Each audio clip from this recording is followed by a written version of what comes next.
Welcome to this Satsang. We will begin by chanting from the mantra Om. We will chant 28 times.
गुरुर्विष्णुः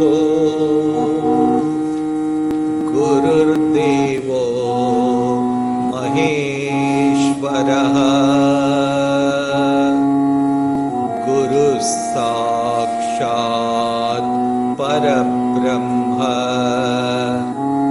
तस्मै श्री गुरवे नमः। ॐ वक्रतुण्ड महाकाय सूर्यकोटि समप्रभा निर्विघ्नं कुरु मे देव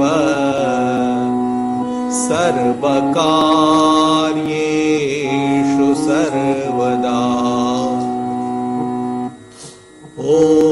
ओंकारं बिन्दुसंयुक्तं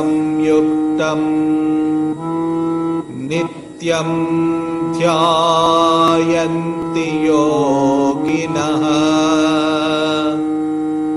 कामदं मोक्षदं चैव ओंकाराय नमो नमः। ॐ सरस्वती नमस्तुभ्यं वरदे कामरूपिणी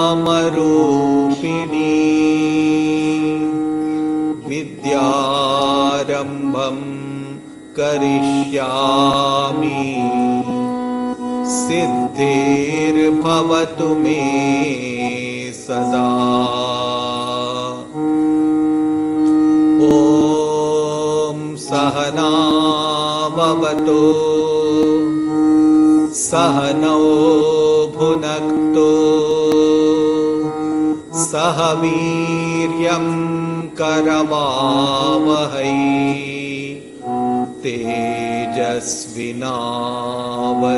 तेजस्विनावधीतमस्तु मा विद्विषावहै। ॐ शान्तिः शान्तिः शान्तिः। ॐ भूर्भुवस्सुवः तत्सवितुर्वरेण्यं भर्गो देवस्य धीमहि धियो यो नः प्रचोदयात्। ॐ भूर्भुवस्सुवः तत्सवितुर्वरेण्यं भर्गो देवस्य धीमहि धियो यो नः प्रचोदयात्। ॐ भूर्भुवस्सुवः तत्सवितुर्वरेण्यं भर्गो देवस्य धीमहि धियो यो नः प्रचोदयात्। ॐ त्र्यम्बकं यजामहे सुगन्धिं पुष्टिवर्धनम् उर्वारुकमिव बन्धनान् मृत्योर्मुक्षीयमामृतात्। ॐ त्र्यम्बकं यजामहे सुगन्धिं पुष्टिवर्धनम् उर्वारुकमिव बन्धनान् मृत्योर्मुक्षीयमामृतात्। ॐ त्र्यम्बकं यजामहे सुगन्धिं पुष्टिवर्धनम् उर्वारुकमिव बन्धनान् मृत्योर्मुक्षीयमामृतात्। ॐ ह्रीं नमः शिवाय। ॐ स्थापकाय च धर्मस्य सर्वधर्मस्वरूपिणे अवतारवरिष्ठाय रामकृष्णाय ते नमो नमः। ॐ जननीं शारदां देवीं रामकृष्णं जगद्गुरुं पादपद्मे तयोश्रित्वा प्रणमामि मुहुर्मुहुः। ॐ नमः श्रीयतिराजाय विवेकानन्दसूरये सच्चित्सुखस्वरूपाय स्वामिने तापहारिणे।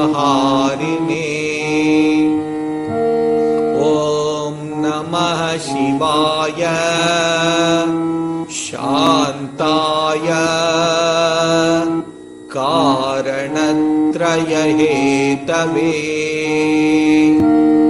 निवेदयामि च आत्मानं त्वं गतिः परमेश्वर। ॐ श्री सीता लक्ष्मण भरत शत्रुघ्न हनुमत्समेत श्रीरामचन्द्र परब्रह्मणे नमः। ॐ आपदाम् अपहर्तारं दातारं सर्वसम्पदां लोकाभिरामं श्रीरामं भूयो भूयो नमाम्यहम्। ॐ यत्र यत्र रघुनाथकीर्तनम् तत्र तत्र कृतमस्तकाञ्जलिम् बाष्पवारी परिपूर्णलोचनम् मारुतिं नमत राक्षसान्तकम्। ॐ वसुदेवसुतं देवं कंसचाणूरमर्दनम् देवकी परमानन्दं कृष्णं वन्दे जगद्गुरुम्। ॐ मूकं करोति वाचालं पङ्गुं लङ्घयते गिरिं यत्कृपातमहं वन्दे परमानन्दमाधवम्। ॐ सर्वमङ्गलमाङ्गल्ये शिवे सर्वार्थसाधिके शरण्ये त्र्यम्बके गौरी नारायणी नमोऽस्तुते। ॐ असतो मा सद्गमय तमसो मा ज्योतिर्गमय मृत्योर्मामृतं गमय। ॐ शान्ति शान्ति शान्तिः। ॐ सर्वे भवन्तु सुखिनः सर्वे सन्तु निरामयाः भद्राणि पश्यन्तु मा कश्चित् दुःखभाग् भवेत्। ॐ पूर्णमदः पूर्णमिदं पूर्णात् पूर्णमुदच्यते पूर्णस्य पूर्णमादाय पूर्णमेवावशिष्यते। ॐ शान्ति शान्तिः शान्तिः।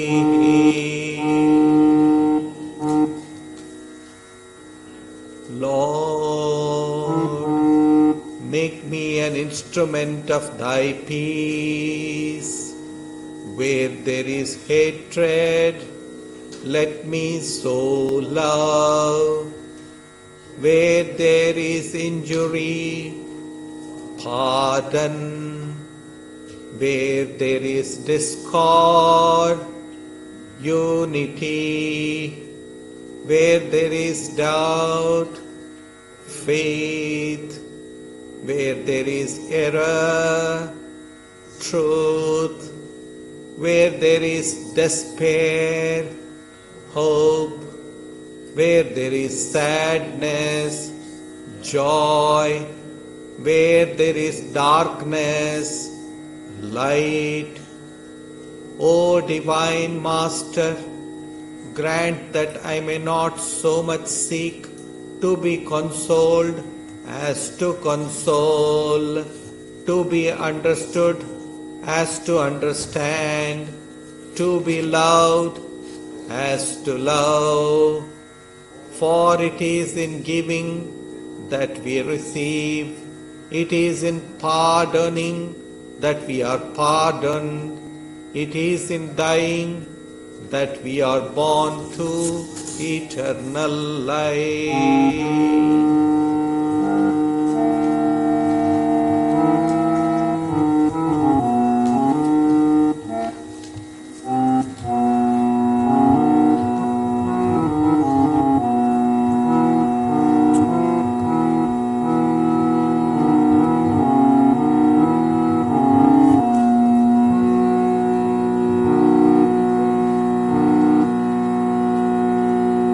जय गणेश जय गणेश जय गणेश देवा।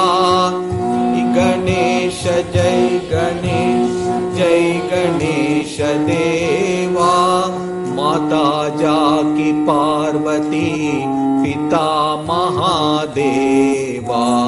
माता जाकी पार्वती पिता महादेवा। एक दंत दयावंत चार भुजधारी। एक दंत दयावंत चार भुजधारी। माथे सिंदूर शोहे मूस के सवारी। माथे सिंदूर सोहे मूस के सवारी। सूर शाम सफल कीज आज की जो सेवा। सूर शाम सफल कीज आज की जो सेवा। जय गणेश जय गणेश जय गणेश देवा। जय गणेश जय गणेश जय गणेश देवा। अंधे को आँख देत कोढ़न को काया।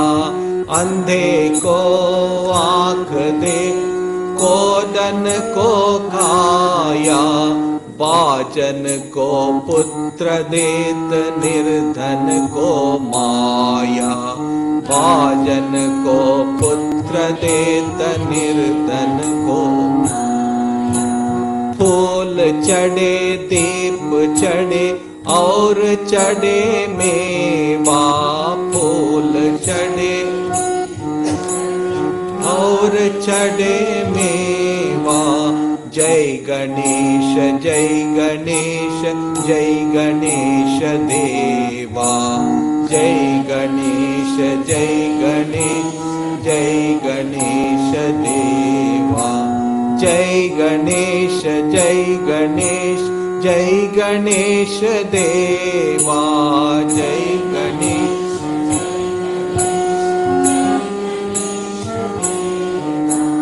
जय गणेश जय गणेश जय गणेश देवा जय गणेश जय गणेश जय गणेश देवा जय गणेश जय गणेश जय गणेश देवा जय गणेश जय गणेश जय गणेश देवा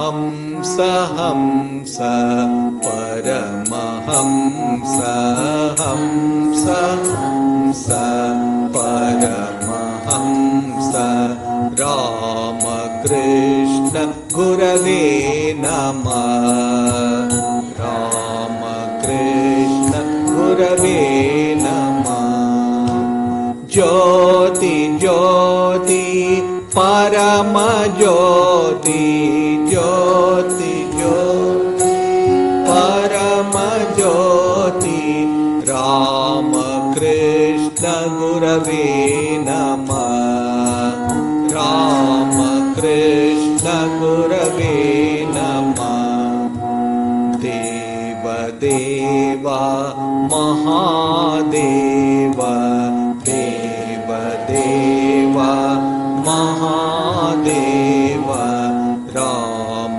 कृष्ण गुरवे नमः राम कृष्ण गुरवे नमः राम राम हरे राम राम राम हरे राम राम कृष्ण गुरवे नमः राम कृष्ण गुरवे नमः कृष्ण कृष्ण हरे कृष्ण कृष्ण कृष्ण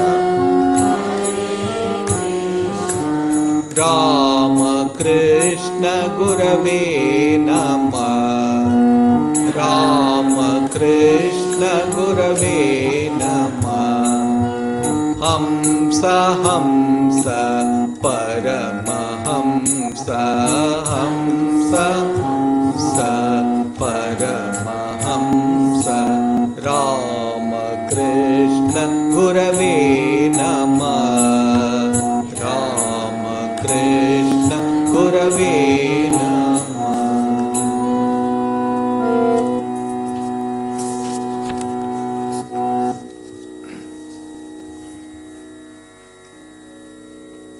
Song number 11.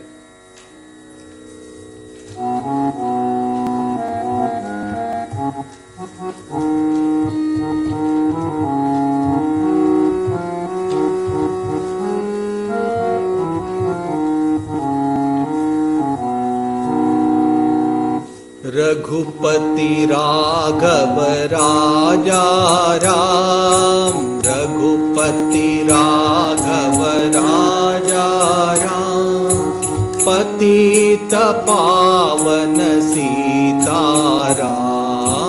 पतित पावन सीताराम रघुपति राघव राजा राम रघुपति राघव राजा राम पतित पावन सीताराम पतित पावन सीताराम ईश्वर अल्लाह तेरे नाम ईश्वर अल्लाह तेरे नाम सबको सन्मति दे भगवान सबको सन्मति दे भगवान राम राम जय राजा राम